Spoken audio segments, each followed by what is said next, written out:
The NBA Finals begin tonight. It is time for your Orlando Magic rooting guide. What you should take from, what you should learn from, what you should be watching in the NBA Finals. And yeah, I'll go on the record, make my pick on today's Locked On Magic.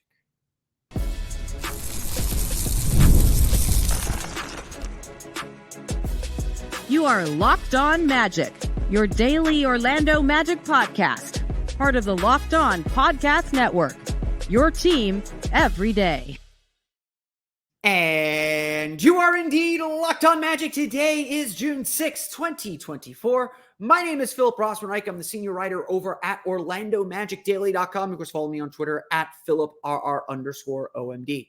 On today's episode of Locked On Magic, some Magic-related storylines that I'm watching in the NBA Finals and why you should cheer for the Celtics, why you should cheer for the Mavericks, what you should look for from both teams. We'll get to that coming up here in just a moment. But first, we want to thank you again for making Locked On Magic part of your day every day, no matter when you listen to us, whether it's first thing in the morning, whether it's right when we upload. We truly appreciate you making Locked On Magic part of your day every day.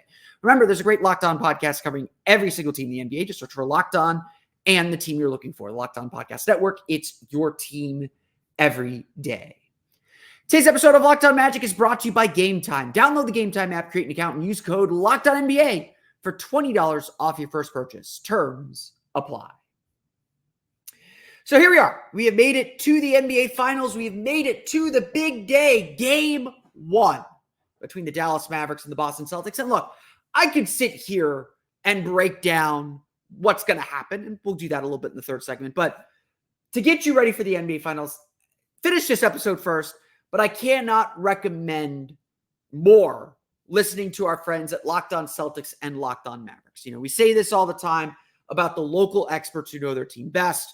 I can tell you for a fact, nobody knows the Boston Celtics better than John Corrales of Locked On Celtics, and nobody knows the Mavericks better than Nick Angstad of Locked On Mavericks. So as we get ready for the NBA Finals, as we get ready for this series, which should be a pretty good one, those are going to be your best resources. I will give my 10 cents on the series and what I think is going to happen here at the end of the show.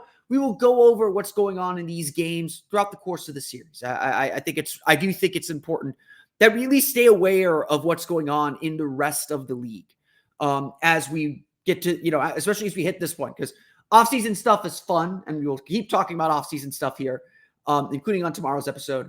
But all eyes should be on the championship. At the end of the day, our goal is to win a championship. And so I want to spend today's episode both giving you reasons to be interested in both of these teams. I'm not going to convince you to cheer for the Celtics. Like, we're Magic fans. There's a lot about the Celtics we don't like. We'll get to them in a minute. But we're all after the trophy. And we all can learn something from being able to lift that trophy, from the team that is able to lift that trophy. And I think let's start with the Mavericks. Dallas is a very different team than Orlando. They obviously have their superstar Luka Doncic. They were in the conference finals 2 years ago, but that is a team that is completely different than the one that made the conference finals last year. And we'll get into it a little bit with the Celtics as well, but it's going to be important to remember that timely trades matter. That Dallas was able to rescue themselves. They took a big risk on Kyrie Irving, obviously, and it's turned out to work. But the reason why Dallas is here is because of the trades they made at the deadline. Adding PJ Washington, adding Daniel Gafford helped elevate that team and prepare them for this playoff journey. And as, we do the playoff lessons, we do these, I want to learn from the teams that are lasting longer than the Magic, especially. The Magic are, like Dallas and like Boston, at some point going to have to make some difficult decisions. And yes, take some risks. Like the Mavericks, the Celtics also took some major risks. And I'll talk about how continuity is still a big factor in this series and a big factor for these teams in our next segment. But Boston had everything working. They've been to 5 conference finals since 2018. It's a pretty incredible run that the Celtics have been on. They've yet to win a championship. And they assessed that after they lost to Miami in last year's playoffs. They assessed that and said, we need to make changes. And while there was a big push, and I want to talk about this in a little bit, a big push to split up Jaylen Brown and Jason Tatum, ultimately they decided to do something perhaps a little bit more difficult. They gutted their role players. Marcus Smart, the heart and soul of that Celtics team, was traded for Kristaps Porzingis. And while Porzingis was coming off a very, very good year with the Wizards, there were a lot of doubts, especially with how his time in Dallas ended. There were a lot of doubts about how much more he could give this team. And then obviously Boston pounced on perhaps the most important deal that they made, getting Drew Holiday just before the season. That was a truly transformational trade. A truly, truly different thing that this team did. And Boston, obviously, with good coaching, Boston obviously had the best record in the league. Not just Eastern Conference, best record in the league. And they are a juggernaut. I like John Hollinger's article in The Athletic, I believe it was a week ago now, where he talked about, is this a new age of parity or is this the beginning of a new dynasty?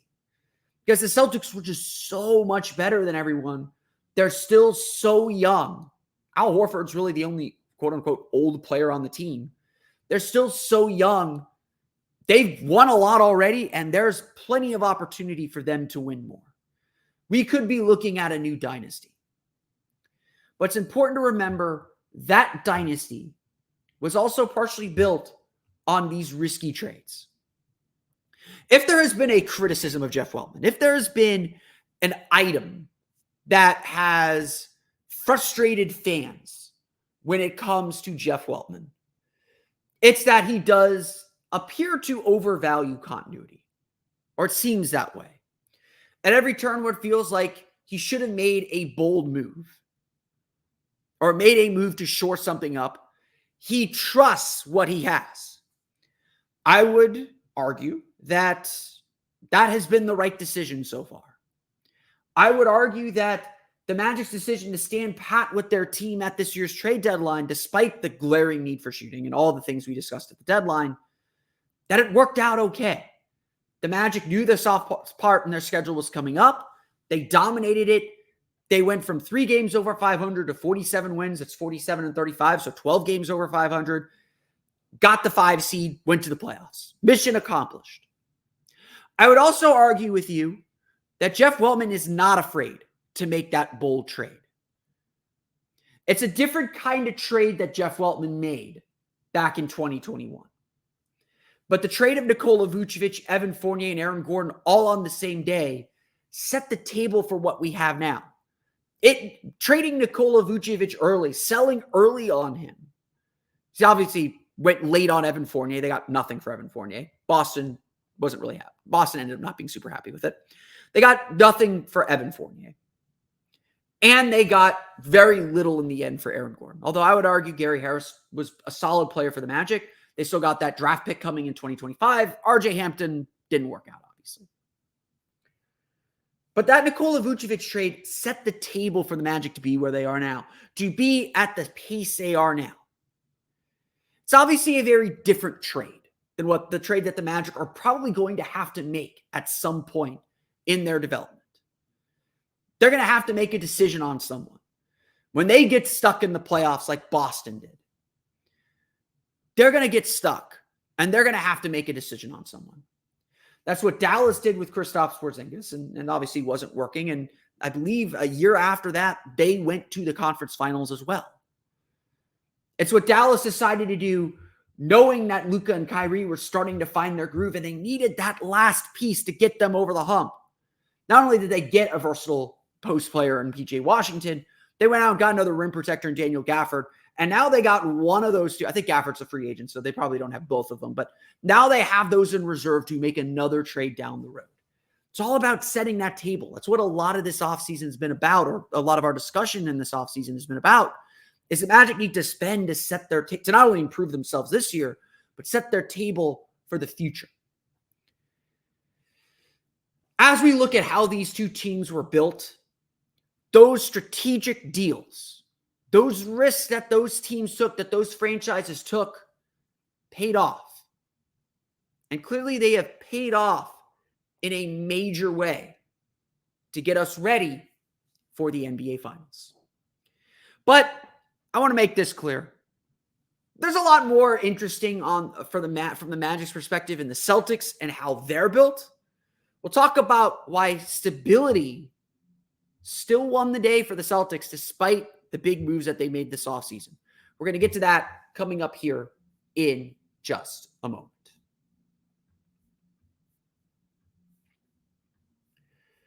But first, today's episode of Locked On Magic is brought to you by our friends over at Gametime.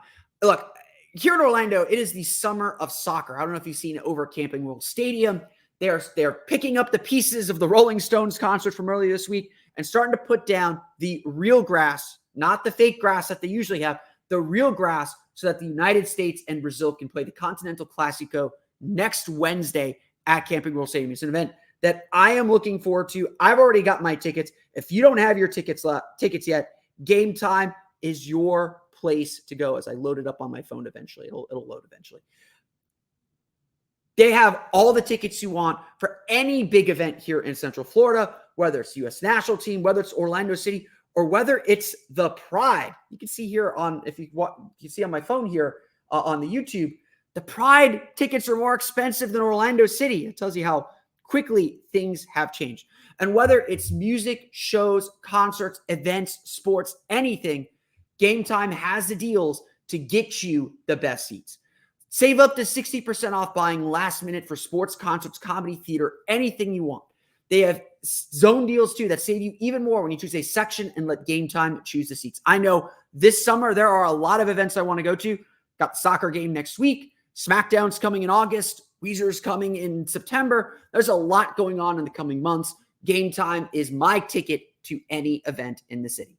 So take the guesswork out of buying tickets to the NBA Finals or anything you want with Gametime.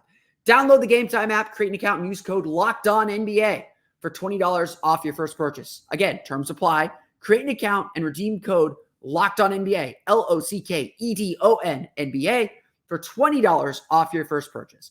Download Gametime today. Last minute tickets, lowest price guaranteed.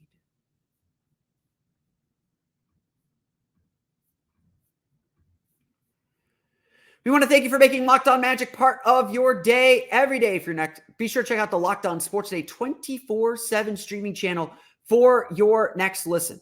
We all want the best sports information. We want the best analysis of the biggest stories in sports. And the best place to get that is from the local experts who know their team best. Locked On Sports Day curates for you the best of the Locked On Podcast Network on the biggest stories in the sports world, 24/7 on YouTube or the free Amazon Fire TV channels app. It's part of the Locked On Podcast Network, your team every day. So if you haven't told, I don't think this NBA Finals is an ideological battle of bought versus grown naturally or whatever it is. Like, the Celtics made some pretty big trades that have set them up to be this juggernaut of a team and to finally get to the NBA Finals and finally be favored to win an NBA Finals. Meanwhile, Dallas has been kind of shuffling through supporting cast characters and supporting players around Luka Doncic before they finally found the right one. There's no one right way to win. At the end of the day, the right way to win, have a really good player, surround him with good players. That will help you win. There's more to it, obviously, because there's a lot of teams with good players that fall short. Phoenix, LA, both LAs. But it's not that difficult of a formula. Magic have Paolo. They have Franz. They have Jalen. We're looking to add another really high-level player this summer. There's going to be a trade probably to consolidate and add another high-level player if things keep breaking the right way or things keep going the right way for this Magic team. That's the nature of the league. That's how this works. And I think I'm not going to convince you to cheer for the Boston Celtics. I'm not. The Magic and Celtics have a long history. They have a bitter history. This is not a team we cheer for. We closed the Garden. We're happy to say that. We're 2-1 against them. The Magic are 2-1 against them in playoff series. Magic fans hate how Celtics fans invade the arena. One of the biggest wins of the season was that in-season tournament win. We're not, I think there's a lot of respect between the teams. And I know a lot of Celtics people are really respectful of what the Magic are building and understand that, hey, this is a Magic team that has some interesting things happening with them. But look, cheer for the Dallas Mavericks. Darryl Armstrong's an assistant coach on the Mavericks. There's only 2 Magic alumni involved in this series. Darryl Armstrong's an assistant with the Mavericks. Emile Jefferson's an assistant with the Celtics. DA is our guy. DA is everyone's guy. Everyone loves Darryl Armstrong. Cheer for the Mavericks just for him. But let me make a little argument for the Celtics. Because like I said, I've been on John Corrales' podcast with Locked On Celtics. We've done crossovers about this series and about the similarities between the Magic and the Celtics. And if you're looking for a sign that the Magic are on the right path, that the Magic are a team that can win a championship, the Boston Celtics are kind of a model for what the Magic are building. Let me explain this. There's a greater sense of continuity with that Celtics team, whether it's sticking with Joe Mazzulla and hiring him to replace Ime Udoka to keep stability with that coaching staff. Obviously, there were some growing pains last year because Udoka was such a popular coach, but that team knows what's expected of them. That team has relationships that are built. That's helped that team grow and get really, really good. The other part of it is that debate of Jason Tatum and Jaylen Brown. All the national media wanted to make it a debate, wanted to pit those 2 players together, asked if those 2 players can play together successfully. And clearly now they're in the NBA Finals. Clearly now they're about to win a champion. They're not about to. I don't want to say that. I don't want to go that far yet. But they're on the doorstep of winning a championship, of justifying their existence as a duo, and silencing a lot of critics in the process. This is the reality of the league, by the way. It's not surprising. Everyone thinks, the way just conversations about the league work, everyone questions and doubts you until you do it, until you win a championship. Michael Jordan was considered an empty stat scorer until he won his first title, until he got past the Detroit Pistons and won that title. The story for the reason why I'm very compelled by the story of the Celtics is not just because everyone likes to make the comparison between Paolo Banchero and Franz Wagner to the Jaylen Brown, Jason Tatum, 2 very similar wing, 2 kind of similar scoring wing players trying to play together and play off each other.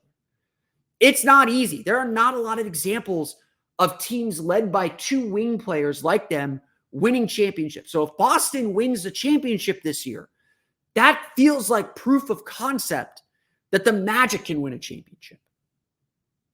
That's what we're talking about here. That's why Boston is so fascinating to me. Because if Boston can do it, that opens the door to Orlando being the next evolution of what Boston's doing. Because Boston, Derek White and Drew Holiday are more traditional point guards than Marcus Smart was. So point guards still matter. But if Boston can do it with 2 primary scorers on the wings, then Orlando can do it. And Orlando's evolution is they got 2 guys who are 6'10" that are much harder to match up with than a 6'7" Jaylen Brown and a 6'8", 6'9" Jason Tatum. Orlando could very well be the evolution of what Boston is. But I want to make this point clear too. It takes time. It takes failure. It takes learning hard lessons and front offices having to stare those lessons in the face and decide, can we stick this out? And believing that they can. Because when you look at this, and I think this is the biggest, honestly, this is the biggest lesson of this postseason and of who's going to win the title. Jason Tatum has been to the conference finals 5 times since he entered the league in 2018.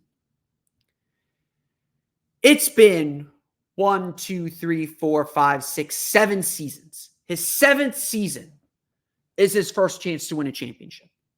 Or it could be his first championship. He got there in his 5th season, despite all that success. Luka Doncic, a prodigy, one of the 5 best players in the league, is in his 1, 2, 3, 4, 5, 6th season and competing for his first championship. It takes time. Even with great players, it takes a measure of patience, a measure of understanding that there is growth, that there are questions that need to be answered, adjustments that need to be made to get to a championship. The lesson of the Denver Nuggets winning the championship last year should be that it is a journey filled with failure where your faith is tested. And you got to make the right moves. Trading Gary Harris for Aaron Gordon was critical to the Nuggets winning a championship. But sticking with Jamal Murray and Nikola Jokic and going through those ups and downs was critical too. Just like the ups and downs Dallas has gone through, just like the ups and downs Boston has gone through, just like the ups and downs Orlando will go through. We're going to have playoff successes. Maybe we can call this season a playoff success. But guess what? Now the Magic have tasted a little bit of it. We expect them to get to the second round. How are the Magic going to react if they lose in the first round again this year? What does that mean for this team? What does that do for Jeff Weltman? What does that change conclusions about Paolo and Franz? I see everyone already trying to make conclusions about Paolo and Franz. And guess what? I'm not there yet. They're young enough to give them some space. Again, it took Jason Tatum 5 years to make his first NBA Finals. It'll be 7 if he wins the championship this year. Luka Doncic took 6 years to reach his first NBA Finals. We're in year 2 of Paolo. We've got some time and some lessons to learn. And to me, someone fun is going to win their first championship this year. I'm a big believer. I want the best players to win the championships. I really do. It impacts legacy. I feel happy when young stars get to win championships. And this postseason especially has felt like a changing of the guard. It has felt like the baton being passed to the next generation. And I know I talked about this with Paolo. Paolo does feel like he is a part of that generation. He does feel like he is a part of that group that is getting this opportunity. But it's going to take some time. And if there's something we can learn from what Luka and Tatum and Brown have gone through, it's that it takes time. And if we look at this Celtics team, it's not looking in the mirror yet. I'm not going to lie. Maybe I'm stretching, but I've seen people say what the Magic are doing is very similar to what the Celtics, the seeds of what the Celtics tried to do. It's different, but it's similar. And that's something to watch to see if Boston can finally break through and prove that the Magic aren't crazy to be building the way they're building. Okay, it's pick time. What I'm watching for in the NBA Finals and who I think is going to win, we'll get to that coming up here in just a moment. But first, it's time for a quick word for our friends over at PrizePicks. You've probably heard of so many of us on these podcasts talking about PrizePicks, but PrizePicks is America's #1 fantasy sports app with more than 5 million members. It is the most fun and exciting way to get in on the action while you watch your favorite sports and players.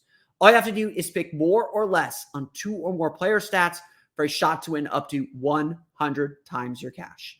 If you're looking for promotions, PrizePicks has got you covered every week, from lowering selected player stats projections on Tuesdays to increase your chances of getting a win, to getting your entry fees back if you have a losing lineup on Fridays. That's coming up this week.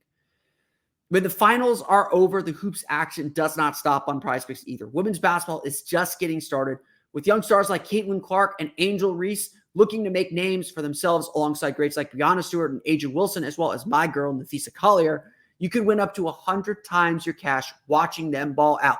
Basketball does not stop. With PrizePicks, you stay in the game. PrizePicks is the daily fantasy game that I play. It is still available in Florida in a limited format. It's not the full version that we used to get, but it still gives you the opportunity to compete with others and test your skills, test your knowledge, test your predictive ability about what's going on in the games.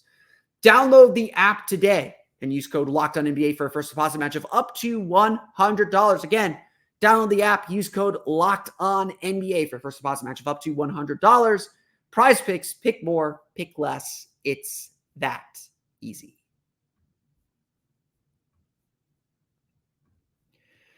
Okay, I get to put myself out on a limb. I get to be laughed at. It is time to talk about who's actually going to win the NBA Finals. And like I said, you will get far more intelligent conversation. Don't mean to put myself down. I think I know a little bit, but you will get far more intelligent conversation and analysis on this series from our friend John Corrales at Locked On Celtics and our friend Nick Angstad at Locked On Mavericks. Subscribe to them for the week, for the next 2 weeks. Definitely keep an eye on them. This series to me is going to be fascinating because Dallas has proven to be a really difficult matchup. And again, so much, Dallas's big weakness was maybe their defense. They seem very bought in and very locked in. And this is the kind of series that does indeed test the old basketball saying. If you have the best player in the series, you have the best chance to win. The Magic had that a few times with Tracy McGrady, and he did all he could to carry his team to victory. But obviously, you need a little bit more than that. And both these teams have a little bit more, just a little bit more than what Tracy McGrady had. In his lineups back in the early 2000s. But Luka Doncic is the best player in this series. And the difference between Luka Doncic now and what we saw, I think, from Luka Doncic last year is trust. He really trusts his teammates in a way that I don't think we've seen Luka trust his teammates. And it's not that he's a selfish guy. It's not that he wasn't there. He knows he can score anytime he wants. But there is a freedom to how he's playing, knowing that he has Kyrie Irving to ease that burden, knowing that he has PJ Washington in the corner, even trusting a Derrick Jones Jr. to be a good shooter. Free agent, by the way, this summer. I don't think Magic fans are super interested in him, but there you go. There is a lot of trust in the guys around him, even a guy like Derek Lively, who's now a lob threat at the rim. Boston's defense is going to be geared to trying to stop Kyrie Irving and Luka Doncic from getting to their spots. But the problem is they are mid-range jump shooters. You probably heard me say this. The mid-range game is the provenance of the stars. And both Luka and Kyrie are deadly mid-range shooters. You give them space, you duck under screens, you try and play over them, they get you on your hip, they decide where you're going to go. You are praying, it feels like, trying to stop them, especially the way both are playing right now. Boston's defense has been very good all year. I don't expect them to be bad this year either. But this is going to be a series where it does feel like Dallas is playing pretty free as long as they play together, as long as there's, the difference between Dallas and Boston right now is Dallas is going to have to play really well. Dallas can't have an off night. Not that Boston can have an off night either, but Boston can probably win with an A- game. Dallas is going to need 4 A+ games or 4 A games, maybe an A- game to give themselves a chance. What this series is really going to test is the same thing that has been tested with Boston at every turn this postseason, and one that Boston has, yes, passed with flying colors. This series is going to turn on whether Boston can stay out of their own way, stop playing with their food, and win games close. Obviously, they did that really well against Indiana. So maybe those demons have been exercised. The Celtics have been really difficult to close out, and Boston has come from behind to score some major victories in this playoffs, particularly against Indiana. Dallas is not Indiana, especially Indiana without Tyrese Halliburton. Indiana looked tight. They were playing super fast. They were giving up possessions. But here's the thing. Boston is an amorphous blob. All 5 of their players, and especially now that Kristaps Porzingis is back, all 5 of the players on the floor are capable of beating you, capable of creating their own shot, capable of, you leave them open, they're going to make it. They are a tough defense, and the fact that they're going to play 5 out could limit the effectiveness of someone like Derek Lively. It'll certainly maybe chase Daniel Gafford off the court and force PJ Washington to play some center. Boston will have to make threes, and they've done that all year. They've struggled a little bit at times with that in the playoffs, but if Boston's making threes, they're unbeatable. Just plain and simple. Because they can attack from everywhere. Dallas might have the best player in this series in Luka Doncic, but the Celtics are far and away the better team. And their success in this playoffs and their success in this series is going to come down to whether they're able to execute at the critical moments in the fourth quarter to put games away, to win games late. And this postseason, they have proven they can do that. Now, will the scars of their series against the Warriors bounce back, or their series against the Heat bounce back? Because they have not played a team as tough as Dallas is. Against Cleveland, they played Donovan Mitchell, who's playing at a crazy pace. They got beaten game 2. Boston is beatable. They're not an unstoppable juggernaut. When they're clicking on all cylinders, they are. And so in this series, I am taking the Celtics in 6. I think Luka and Kyrie will prove to be very difficult and make Boston's defense look a little more human. But I think in the end, the balance of what needs to happen, Dallas has to be more perfect than Boston. Boston can be imperfect. Boston can make mistakes. They don't have as many things to check off in every game as I think Dallas does. Now, Dallas could prove me wrong by being able to defend the paint a little bit better with Derek Lively.